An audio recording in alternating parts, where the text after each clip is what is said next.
الله أكبر الله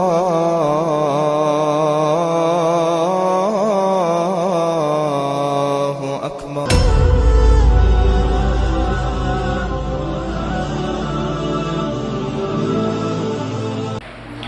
بسم الله الرحمن الرحيم. السلام عليكم ورحمة الله تعالى وبركاته. الحمد لله الذي يفتح للإنسان أبواب العلم والحكمة فيصرف عنهم أبواب الجهل والشبهة يمدرك الشيطان والشباك.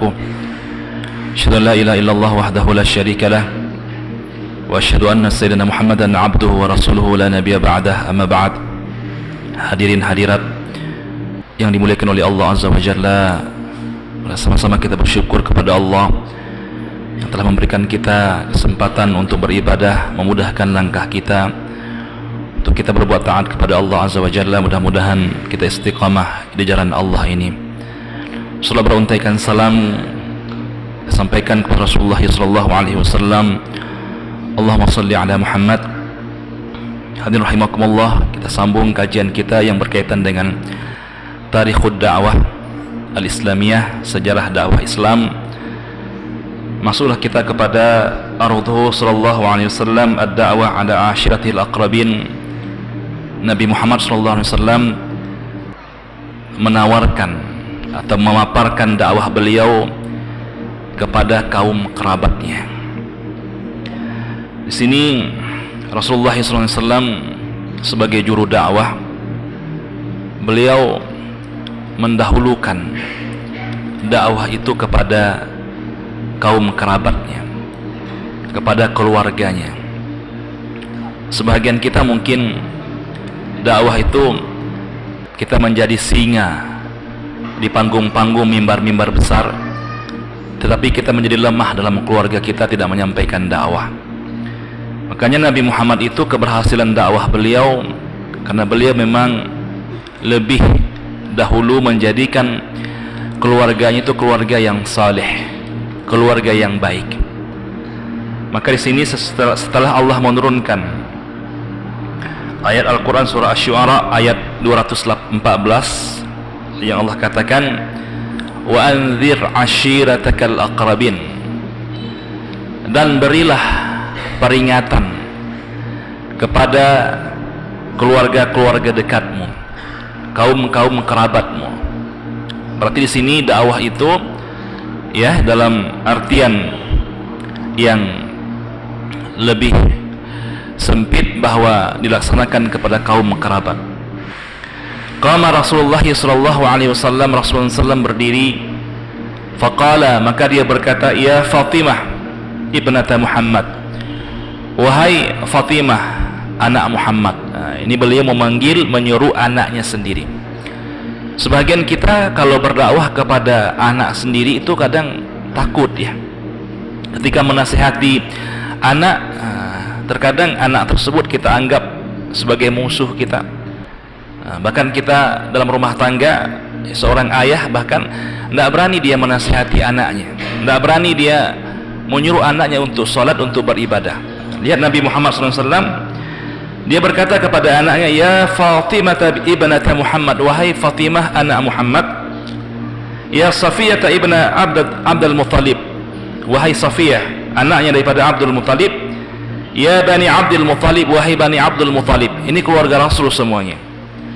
La amliku lakum minallahi syai'an, saya tidak bisa menolong kalian dalam urusan Allah sedikit pun. Dalam artian saya tidak bisa menyelamatkan kalian itu tersebut daripada azab Allah Azza wa Jalla. Maka saluni min mali ma syi'tum, maka mintalah daripada harta apa yang kalian inginkan. Tetapi dalam masalah azab Allah Azza wa Jalla, dalam masalah menyelamatkan kalian daripada azab Allah, saya tidak sanggup.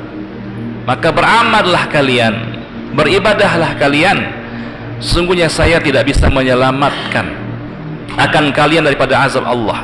Ini menunjukkan bahwa kepedulian Rasul ya kepada keluarganya, kepedulian Nabi Muhammad SAW kepada anaknya dan juga kepada kaum kerabatnya. Sehingga Rasulullah SAW mengatakan, la amliku lakum minallahi syai'a. Saya itu tidak bisa memiliki daya upaya apapun terhadap urusan Allah. Kalau sudah Allah takdirkan kepada kalian untuk diazab, saya melepaskan tangan daripada kalian. Oleh karena itu beramallah kalian, beribadahlah kalian. Kalau kita lihat juga dalam ayat Al-Quran, itu banyak ya yang menyuruh kita ya selain ayat ini untuk berdakwah kepada kaum kerabat kita, kepada keluarga kita, yang Allah katakan dalam Al-Quran tersebut, wa'mur ahlaka bis salati wastabir 'alaiha. Perintahkanlah ahlaka, keluarga kamu itu, bis salati, untuk menunaikan salat, wastabir 'alaiha, dan bersabarlah atasnya. Kita perintahkan minimal ya, ketika kita bangun tidur di subuh hari, bangunkan anak, bangunkan istri, ajak bersama untuk menunaikan perintah Allah Azza wa Jalla. Terkadang kita lupa, hanya mensalihkan diri kita sanggup, menjadi orang salih sendiri ya sanggup kita beribadah kepada Allah, tetapi sanggup nggak kita bangunkan keluarga kita, kita bangunkan anak istri kita? Itu juga dakwah. Jangan kita sepelekan, itu juga bagian daripada dakwah. Ketika kita bangunkan anak kita, kita katakan, ayo nak, mari menuju kepada sholat, ayo sama-sama ke masjid. Ini juga sebuah perintah dakwah yang harus juga dilaksanakan. Sehingga dengan demikian, kalau seandainya ayah yang saleh, dia menunaikan perintah Allah, meninggalkan maksiat, ibu yang salihah, dia beribadah kepada Allah, mengerjakan semua perintah Allah, kemudian juga anak-anak dalam rumah tangganya semua patuh kepada Allah Azza wa Jalla, maka insya Allah keutuhan keluarga itu dapat dicapai, dan kebahagiaan dalam keluarga tersebut ini akan digapai. Maka kalau kita ingin bahagia di dunia dan akhirat bersama keluarga kita, adalah dengan sama-sama kita melaksanakan perintah Allah Azza wa Jalla. Kalau keluarga kita lalai, keluarga kita itu lupa, maka kita ingatkan. Sebagaimana Nabi Muhammad SAW, beliau mengatakan, saya tidak bisa menyelamatkan kalian daripada azab Allah. Ini Nabi. Apalagi kita, hadirin rahimakumullah, seorang manusia biasa, tidak bisa menyelamatkan anak kita, tidak bisa menyelamatkan orang tua kita, tidak bisa menyelamatkan istri kita dan keluarga kita yang lain. Maka selamatkanlah keluarga kita itu dengan dakwah. Maka dengan dakwah kita, kalau kita selamatkan mereka dengan dakwah, insya Allah nanti di hari kiamat kita akan senang melihat mereka ketika bersama-sama mereka menuju dalam surga Allah Azza wa Jalla. Oleh karena itu, apa yang dicontohkan oleh Rasul ini, qama Rasulullah berdiri, ini menunjukkan melaksanakan dakwah tersebut itu kepada anaknya Fatimah, sehingga beliau ya betul-betul menekankan dakwah dalam bentuk dakwah usratiyah atau dakwah al-ashiratul aqrabin, dakwah keluarga. Kemudian hadis yang lain yang berkaitan dengan ini, jama'an Nabi sallallahu alaihi wasallam min ahli baiti fajtama'a salasun. Nabi Muhammad SAW mengumpulkan ahli keluarganya, maka berkumpullah lebih kurang ada 30 orang. Kumpul lebih kurang 30 orang. Fa'akalu wa syarabu, maka seperti biasa mereka makan, minum. Kan biasa kan ada acara arisan dalam kehidupan keluarga, arisan keluarga dan macam-macam. Nabi pernah juga mengundang anggota keluarganya itu untuk menyantap makanan. Tetapi Nabi Muhammad SAW bukan hanya maksudnya hanya sekadar berkumpul menghidangkan makanan kepada mereka, tetapi ada sisi dakwah yang akan disampaikan oleh Rasul. Wa qala lahum may yadmanu anni dini wa mawa'idi. Wahai keluargaku, siapakah yang menjamin kepadaku akan agamaku dan akan janji-janjiku? Wa yakunu ma'i fil jannah, dan dia akan masuk bersamaku dalam surga kelak nanti. Artinya apa? Siapa di antara kalian ini, wahai keluargaku, yang bisa menjamin akan agamaku, yakni melindungiku, otomatis juga dia akan bersama Rasul untuk memeluk Islam, ya, ikut bersama Rasul ya untuk memperjuangkan Islam, dan juga ya menjamin Rasulullah SAW menyampaikan dakwahnya. Siapa di antara kalian yang mampu menjamin itu, maka aku jamin baginya surga nanti dia akan bersamaku. Yakunu khalifati fi ahli, yang dia itu akan menjadi khalifah dalam keluargaku. Faqala rajulun, maka berkata salah seorang daripada laki-laki, ya Rasulullah, wahai Rasulullah, anta kunta bahran, engkau adalah bagaikan lautan, may yaqumu bihadza, ya, melaksanakan akan dakwah ini. Summa qala al-akhar salasan, kemudian yang lain berkata juga seperti itu, yakni mereka tidak mau ya menerima dakwah Rasul, tidak mau ya menolong Rasulullah SAW. Fa'ara dzalika ala ahli baitihi, maka Rasulullah SAW terus menerus menawarkan itu kepada ahli baitnya. Faqala Ali radhiyallahu anhu, maka berkatalah Ali ridha Allah atasnya, maka kata dia, akulah yang akan menolong daripada engkau wahai Rasulullah SAW sampai titik darah kematian. Jadi ini adalah kesempatan yang digunakan oleh Rasul. Ini arisan keluarga misalnya dibuat dalam dalam ruang lingkup keluarga, itu bagus sebenarnya. Tetapi jangan sekedar itu hanya acara makan-makan saja, hanya acara kumpul-kumpul saja. Bagaimana itu kita manfaatkan untuk acara dakwah juga. Rasul dia undang keluarganya, dia undang ahlul baitnya, semuanya dia undang. Berkumpul lebih kurang 30, dalam hadis ini dikatakan sampai 40 orang berkumpul dalam keluarga tersebut. Tapi Nabi menyampaikan pesan-pesan dakwah di situ. Nabi menyampaikan pesan-pesan kebaikan, sehingga hal ini Nabi Muhammad tersebut ya sangat antusias menyampaikan dakwah. Ya, sebagian kita mungkin kalau dakwah dengan anggota keluarga ini jarang dilakukan. Ya, lebih kepada memperbaiki masyarakat yang lebih luas. Sebenarnya cerminan keberhasilan seorang dai tersebut itu adalah pada keluarganya. Orang melihat kepada anaknya, istrinya, dan kaum-kaum kerabat yang lain. Ini bila ini salih, semuanya baik, maka orang akan menjadikan mereka sebagai panutan. Maka dakwah hal bil hal namanya, dakwah dengan perbuatan. Maka sebahagian kita yang mungkin lupa dengan dakwah keluarga ini, sibuk dengan dakwah keluar.